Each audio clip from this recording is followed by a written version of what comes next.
Hi, everyone. Welcome back to the Be Ready for Anything podcast. I'm your host, Mary Vasily, and I'm joined today by Mathias Kempe of Ratioform. Mathias is a supply chain expert with significant experience in industrial engineering, logistics, inventory management, and procurement at such companies as Amazon, Infineon, Tech Data, and of course, Ratioform, where he started as the head of procurement in 2018 and is now the director of operations. Mathias, thank you so much for joining me today. Thank you for having me. Yeah. Absolutely. So we're going to talk a little bit about Ratioform and how you developed your supply chain management process. So let's start with some background. Can you tell me a little bit about your company? Yeah, of course. Ratioform is basically Germany's leader within the packaging industry, that we are trading with goods, packaging goods or solutions offering to our customers. And basically, we were founded in 1979, basically, and grew up to a reasonable size, I would say. We are located in Munich or close to Munich. Yeah, and that's basically about the company. Yeah. All right.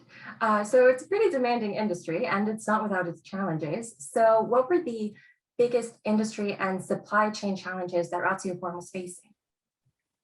Well, I think we do not have to look back so much. Yeah. So everybody is currently in a very special situation, I would say, and I'd say it's the current pandemic. Everybody tries to manage better than less better. Yeah. So that's basically the situation we are in at the moment, which is a big challenge for everybody in every department. And of course, we are trying to react as fast as possible, but it's like driving in the fog at the moment. Yeah. So you see there can be something is coming. Yeah. But you cannot really see it at the moment, and you try to react as fast as possible. So you can name it as the supply peaks you have at the moment. Yeah. The increasing prices, you are seeing shortages, unplanned demand, and so on. So these are the main things in a very dynamic market we are in at the moment. Yeah.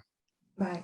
And in order, of course, to fulfill the customer needs, yeah, the customers are very demanding. We are giving them a promise, yeah, to deliver in 24 hours, and therefore we need to fulfill. Yeah. Right. So, most companies have some sort of process in place to circumvent problems like this. So can you tell me a little bit about what your planning process used to be and what your experience has been since implementing Tools Group Solution? Yeah. Well, we introduced basically SO99 as a planning, replenishment, and fulfillment tool in 2015. And before, I would say I wasn't there with the company, but I heard some stories. It was pretty basic. Yeah. So little automation, more hands-on approach, working with printouts, yeah, using more people experience or somehow gut feeling, yeah, rather than real data-driven forecasting, high sophisticated calculations, and so on, or data points. And also from a stock level perspective, it was more high level. Yeah. So we also had some overstocks like everybody has. Yeah. And but with the basically introduction, not only the SO99, but at the same time we introduced as well a new ERP system.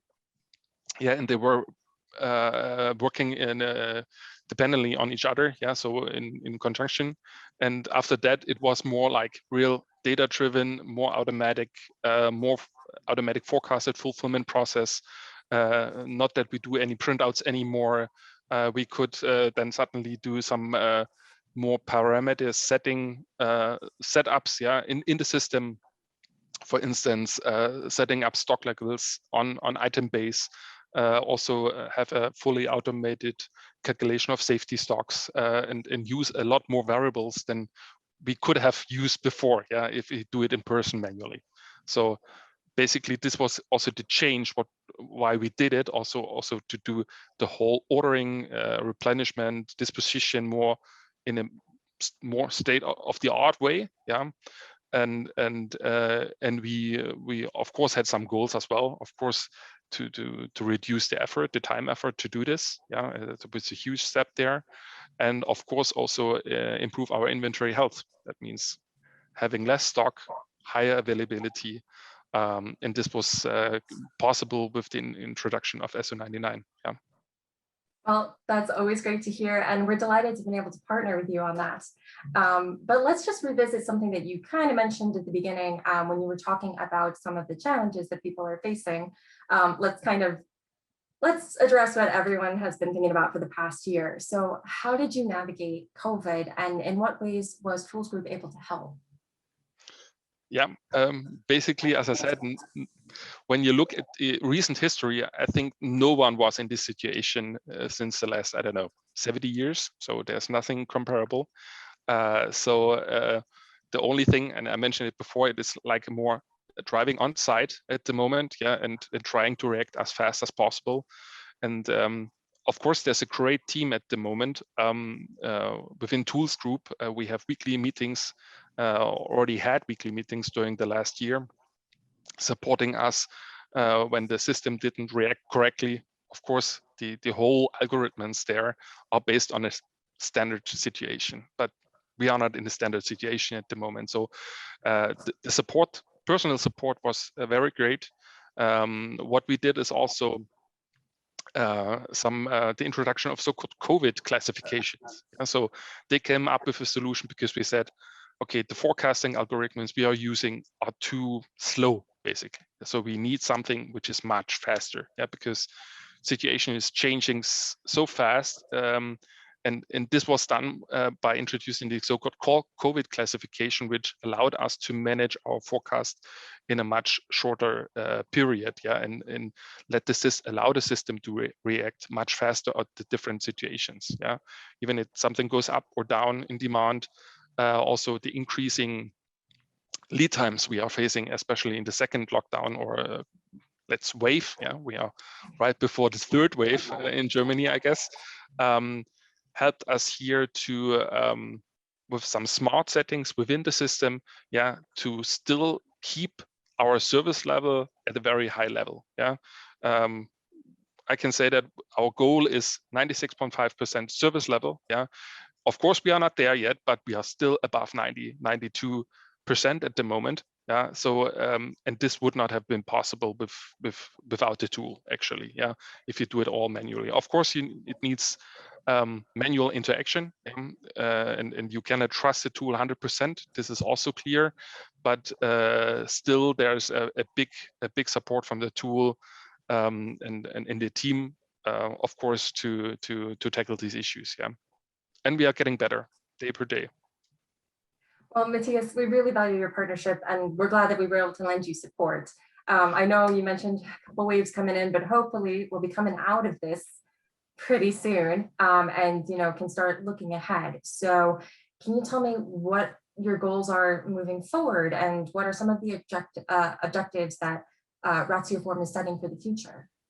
Yeah, basically the first goal is to get back on track. Yeah, so everybody is looking forward since this whole pandemic ends, yeah, and everybody gets vaccinated, and the business is going more in a more standard way. But we are aware that we can move in such a situation anytime in the future. Yeah, so this is also a learning from the whole thing. Yeah, that we need to be prepared. So what we are trying to do, of course, is in order to use the system SO99 even more better, we have to work on the forecast quality. So if you can have a good quality output, yeah, and of course it starts also with the data you're sending into the system. If this is also good quality, then you can further automate the whole supply chain or ordering process, yeah, of the whole supply chain, and you have stability, and you have less out of stock situations, so you can keep your promises you have made to your customers to serve them with, as I mentioned, in 24 hours with a high service level. So this is the main goal, to further automate the process, to improve the forecast quality. And of course, if it's at a certain stage, we also want to use this data for our AOP planning. That means annual operating planning, to, okay, how will certain items, product groups develop in the future, and then using this insights or this data also for marketing actions, for instance, as well. Okay, this is a valuable data we are not using at the moment, but we want to use in the future. And of course, a third point is that we are currently using the on-premise solution, yeah, but we are also planning, or I mean, everybody going into the cloud, yeah, with different systems. So this is also something we are aiming for in the future, yeah, to get more cloud-based, yeah, to get even more foster the system and improve the system. Well, these sound like very exciting developments, and we're looking forward to them. Sadly, that's all the time that we have for today, but thank you so much, Mathias, for taking the time to join me here and to share your story. Sure, you're welcome. Thank you very much. Thank you. And thank you everyone for joining us. You can find this and all episodes of this podcast at toolsgroup.com/podcast. You can also find the Be Ready for Anything podcast on Spotify. Be sure to check it out and see you next time.